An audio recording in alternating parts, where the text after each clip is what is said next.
पढ़ना है जी पढ़ना है, हमको ऊपर चढ़ना है। तो बच्चों, आप सब तैयार हैं ना पढ़ने के लिए? आशा करती हूँ आप सब पाठ्य पुस्तक के साथ तैयार बैठे हैं। तो चलिए बच्चों, शुरू करेंगे।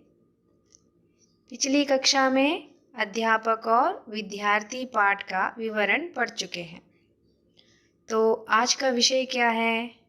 हाँ, अध्यापक और विद्यार्थी पाठ के अभ्यास भाग की चर्चा।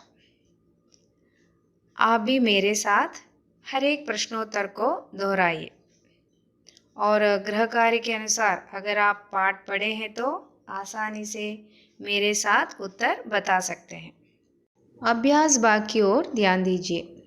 पहला प्रश्न, सोचो और बताओ। रमेश की बहन का नाम क्या है? रमेश की बहन का नाम राधा है। दूसरा प्रश्न क्या है? अध्यापक का नाम क्या है? अध्यापक का नाम पवन कुमार है।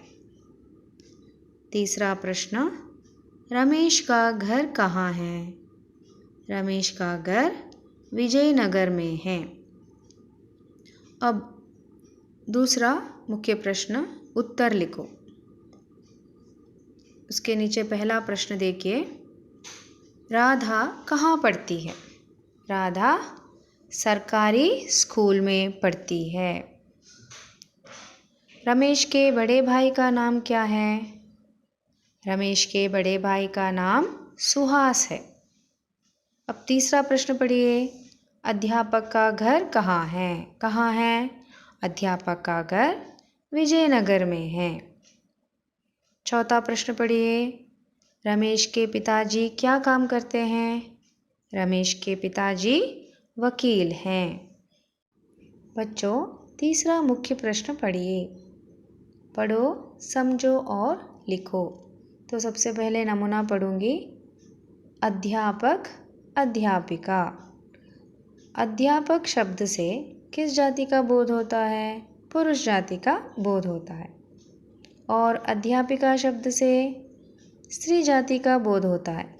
तो इस तरह जिस शब्द से यानी शब्द के जिस रूप से स्त्री जाति अथवा पुरुष जाति का बोध हो उसे हम क्या कहते हैं? लिंग कहते हैं। लिंग के कितने रूप होते हैं? लिंग के 2 रूप हैं, स्त्रीलिंग, पुल्लिंग। तो बालक, इसका स्त्रीलिंग रूप क्या है? बालिका। बहन, इस शब्द का पुल्लिंग रूप क्या है? भाई। माता शब्द का पुल्लिंग रूप क्या है? पिता। मोर, इस शब्द का स्त्रीलिंग रूप क्या है? मोरनी। विद्यार्थी, इस शब्द का स्त्रीलिंग रूप क्या है? विद्यार्थिनी। बच्चों, अब चौथा मुख्य प्रश्न पढ़िए, जोड़कर लिखो। नमूना देखिए।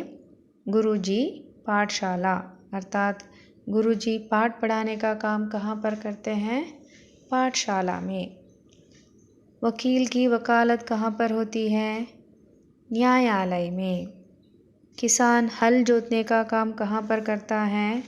खेत में। और वैद्य मरीजों का इलाज कहाँ पर करते हैं? अस्पताल में।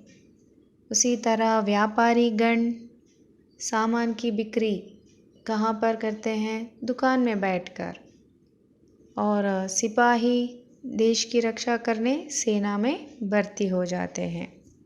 बच्चों, अब 5वां प्रश्न देखिए। सही वाक्यों के आगे सही का निशान और गलत वाक्यों के आगे गलत का निशान लगाओ। पहला वाक्य पढ़िए, गुरुजी का घर विजयनगर में है। सही या गलत? सही है। और दूसरा वाक्य, रमेश के पिताजी अध्यापक हैं। अध्यापक हैं क्या? नहीं, गलत। रमेश के पिताजी वकील हैं। अब तीसरा वाक्य पढ़िए, सुहास रमेश का छोटा भाई है। छोटा भाई है क्या? नहीं, बड़ा भाई है। तो ये गलत है। अब अगला प्रश्न क्या है? इन शब्दों का अर्थ कन्नड़ या अंग्रेजी में लिखो। अध्यापक, अध्यापका, टीचर, भाई, सहोदरा, ब्रदर, बहन, सहोदरी, सिस्टर, घर, मने, हाउस, काम, ಕೆಲಸ, वर्क, वकील, वकीला, लॉयर। बच्चों, अब भाषा ज्ञान की तरफ ध्यान दीजिए। इसमें 8वां मुख्य प्रश्न, इन शब्दों पर ध्यान दो। अब दिए गए ये सारे शब्द व्याकरण की दृष्टि से क्या है, इसे जानने से पहले दिए गए इन वाक्यों को पढ़िए। अतुल और रमा भाई बहन हैं। अतुल, रमा दो व्यक्तियों के नाम हैं और भाई बहन रिश्तों के नाम हैं। मोर नाच रहा है। यहाँ पर मोर एक पक्षी का नाम है। अब तीसरा वाक्य पढ़िए। मेज पर पुस्तक रखी है। मेज, पुस्तक वस्तुओं के नाम हैं। अब चौथा वाक्य क्या है? हम मैसूरू में रहते हैं। यहाँ पर मैसूरू एक शहर का नाम है। उसी तरह से 5वां वाक्य पढ़िए। कुत्ता भूखा था। कुत्ता एक पशु का नाम है।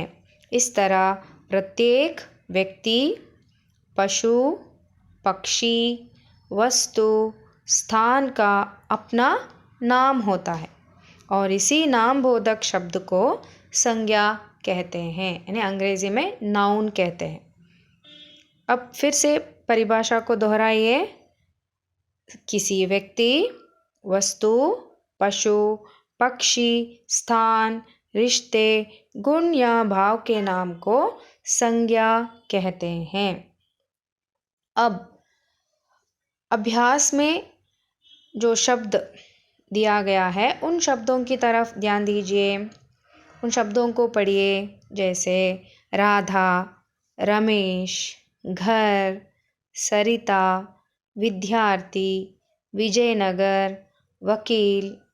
और भी शब्द आप पाठ से जोड़ सकते हैं यहाँ पर। स्कूल, भाई, बहन, पिताजी, अध्यापक, शहर, पवन कुमार, सुहास, बेटा, ये सारे शब्द क्या है?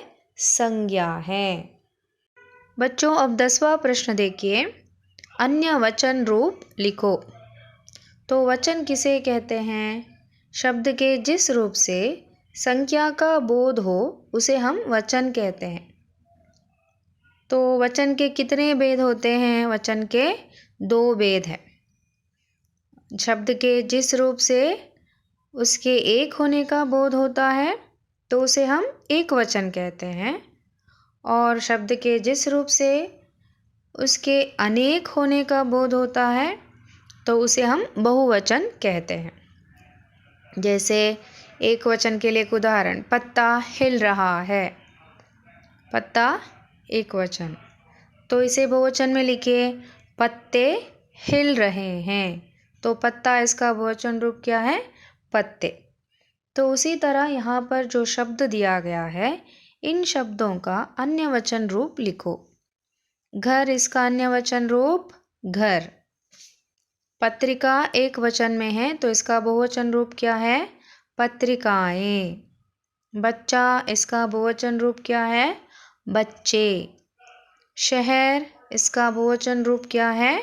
शहर। कोई बदलाव नहीं। बच्चों, अब अंतिम प्रश्न पढ़िए। विलोम शब्द लिखो। बड़ा, छोटा, अच्छा, बुरा, सुख, दुख, दूर, पास। बच्चों, अभ्यास संयुक्ताक्षर और उससे संबंधित 7वां प्रश्न, वर्णों को जोड़कर शब्द बनाओ, यानी पेज नंबर 12 एंड 13 में है। इसे हम अगली कक्षा में करेंगे। और आज का गृह कार्य लिख लीजिए। अभ्यास भाग यानी चर्चित अभ्यास भाग को नोट्स में लिखिए। कितने प्रश्न हैं कुल मिलाकर? सोचो और बताओ, उत्तर लिखो, पढ़ो, समझो और लिखो अन्य लिंग रूप। उसके बाद जोड़कर लिखो सही गलत, शब्दों का अर्थ कन्नड़ या अंग्रेजी में लिखो, संज्ञा शब्द और अन्य वचन रूप, विलोम शब्द। तो ये सारे अभ्यास आपको नोट्स में लिखना है बिना किसी गलती के। अगर कोई भी संदेह हो तो ज़रूर पूछिए। धन्यवाद।